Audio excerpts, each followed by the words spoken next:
Hello there, and welcome back for episode number 2 of Sunday's Song.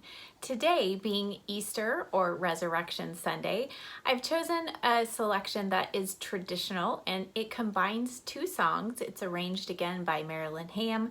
The first song is classical, it's Mozart's Alleluia, and she's combined it with a song that to me is the reason why we can have hope in the dark and uncertain times that we are in, and that is Christ the Lord is risen today. I hope you enjoy.